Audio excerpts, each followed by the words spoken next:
Halo, apa kabar semuanya? Pada pertemuan kali ini kita akan belajar mengenai meneladani nilai-nilai kehidupan dalam cerita pendek. Halo, perkenalkan, nama saya Rudi Agus Hartanto. Saya mahasiswa PPL Universitas Veteran Bangun Nusantara Sukoharjo yang ditugaskan sebagai mahasiswa pengajar Bahasa Indonesia di SMA Negeri 1 Tawangsari. Dalam pembelajaran kali ini, kita akan belajar mengenai yang pertama, mengidentifikasi nilai-nilai kehidupan dalam cerita pendek.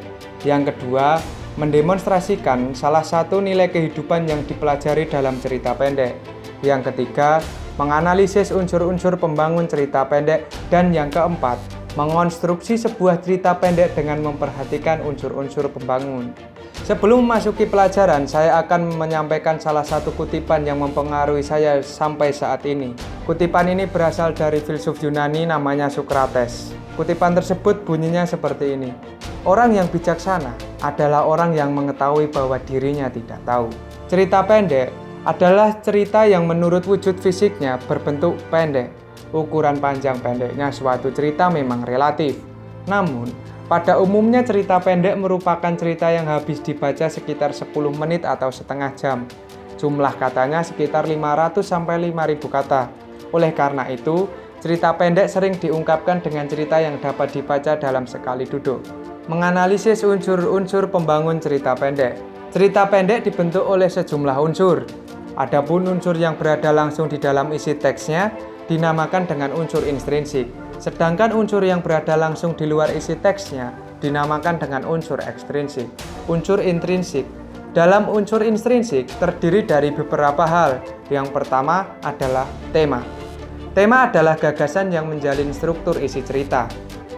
Tema suatu cerita menyangkut segala persoalan, baik itu berupa masalah kemanusiaan, kekuasaan, kasih sayang, kecemburuan, dan sebagainya.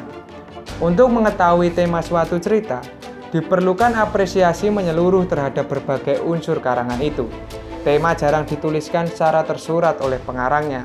Untuk dapat merumuskan itu, kita harus terlebih dahulu mengenali rangkaian peristiwa yang membentuk alur cerita dalam cerpen itu. Yang kedua, amanat.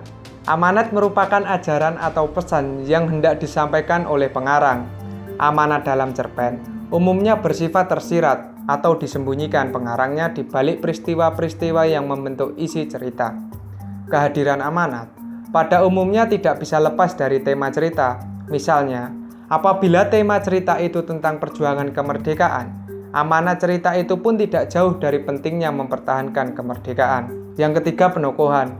Penokohan merupakan cara pengarang menggambarkan dan mengembangkan karakter tokoh dalam cerita.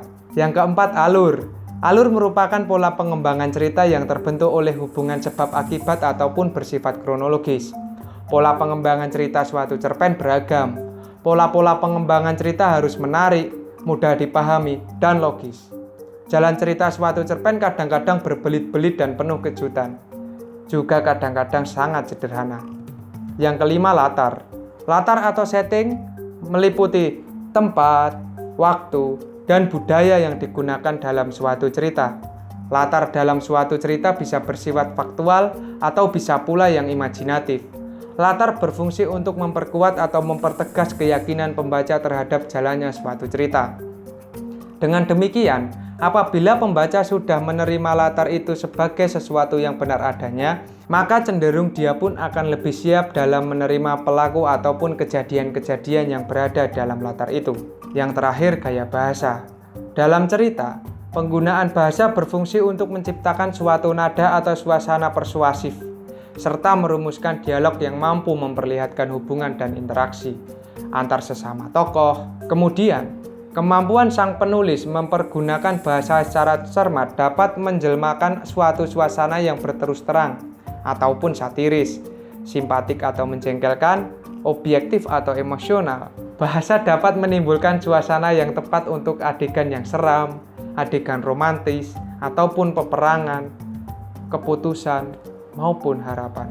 Sedangkan dalam unsur-unsur ekstrinsik, itu dipengaruhi beberapa hal. Yang pertama yaitu pembaca. Pembaca akan terpengaruh oleh latar belakang masyarakat. Latar belakang masyarakat yaitu suatu pengaruh dari kondisi latar belakang masyarakat terhadap terbentuknya sebuah jalan cerita. Pemahaman tersebut dapat berupa pengkajian ideologi negara, kondisi politik, sosial masyarakat, sampai dengan kondisi ekonomi pada masyarakat itu sendiri. Yang kedua, latar belakang pengarang. Latar belakang pengarang dapat meliputi pemahaman pengarang terhadap sejarah hidup atau sejarah hasil karangan yang telah dibuat sebelumnya. Biografi.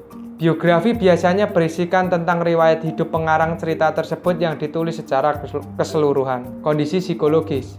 Kondisi psikologis berisi tentang pemahaman kondisi mood ketika pengarang menulis kisah cerita tersebut.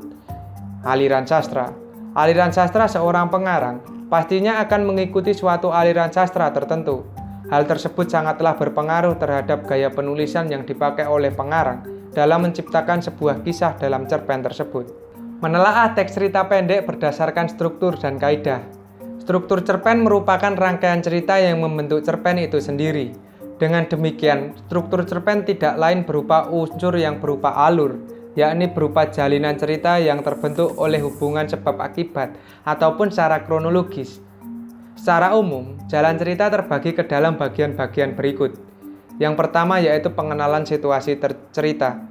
Dalam bagian ini, pengarang memperkenalkan para tokoh, menata adegan, dan hubungan antar tokoh. Yang kedua, pengungkapan peristiwa. Dalam bagian ini, disajikan peristiwa awal yang menimbulkan berbagai masalah, pertentangan, ataupun kesukaran-kesukaran bagi para tokohnya. Yang ketiga, menuju pada adanya konflik. Terjadi peningkatan perhatian kegembiraan, kehebohan, ataupun keterlibatan berbagai situasi yang menyebabkan bertumbuhnya kesukaran tokoh. Yang keempat, puncak konflik. Bagian ini disebut pula sebagai klimaks. Inilah bagian cerita yang paling besar dan mendebarkan. Pada bagian ini pula ditentukan perubahan nasib beberapa tokohnya. Misalnya, apakah dia kemudian berhasil menyelesaikan masalahnya atau gagal. Yang kelima, penyelesaian.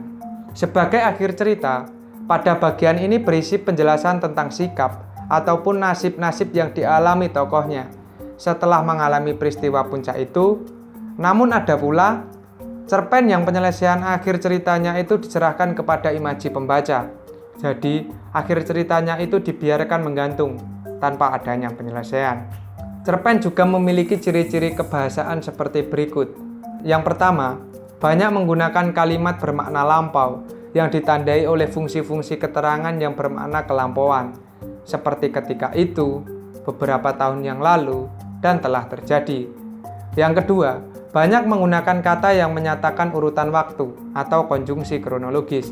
Contohnya, sejak saat itu, setelah itu, mula-mula, dan kemudian. Yang ketiga, banyak menggunakan kata kerja yang menggambarkan suatu peristiwa yang terjadi, seperti menyuruh, membersihkan, menawari, melompat, ataupun menghindar. Yang keempat, banyak menggunakan kata kerja yang menunjukkan kalimat tak langsung, sebagai cara menceritakan tuturan seorang tokoh oleh pengarang. Contohnya, mengatakan bahwa, menceritakan tentang, mengungkapkan, menanyakan, menyatukan, dan menuturkan. Yang kelima, banyak menggunakan kata kerja yang menyatakan sesuatu yang dipikirkan atau dirasakan oleh tokoh. Contohnya, merasakan, menginginkan, mengharapkan, mendambakan, dan mengalami. Mengonstruksikan sebuah cerita pendek dengan memperhatikan unsur-unsur cerita pendek. Topik cerpen dapat diambil dari kehidupan diri sendiri ataupun pengalaman orang lain. Tugas seorang penulis cerpen adalah memperlakukan pengalaman itu sesuai dengan emosi dan nuraninya sendiri. Unsur emosi memang penting dalam menulis cerpen. Kata-kata yang tidak mampu membangkitkan suasana emosi sering membuat karangan itu terasa hambar dan tidak menarik. Namun demikian, kata-kata tersebut tidak harus dibuat-buat. Kata-kata atau ungkapan yang kita pilih adalah kata-kata yang mempribadi. Kata-kata itu dibiarkan mengalir apa adanya. Dengan cara demikian, akan tercipta sebuah karya yang segar, menarik, dan alamiah. Memilih kata-kata memerlukan kemampuan yang apik dan kreatif, menarik bagi pembaca, dan jika penulis melukiskan keadaan kota Jakarta misalnya, tentang gedung-gedung yang tinggi, kesemrawutan, dan keramaian kotanya, berarti dalam karangan itu tidak ada yang baru.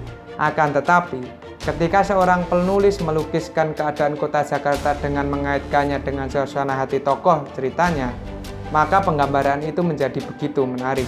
Baik, terima kasih teman-teman atas perhatiannya. Semoga ilmu yang kita pelajari pada kali ini sangat berarti. Sebelum pelajaran saya akhiri, saya akan menyampaikan satu kutipan dari filsuf Prancis abad 17.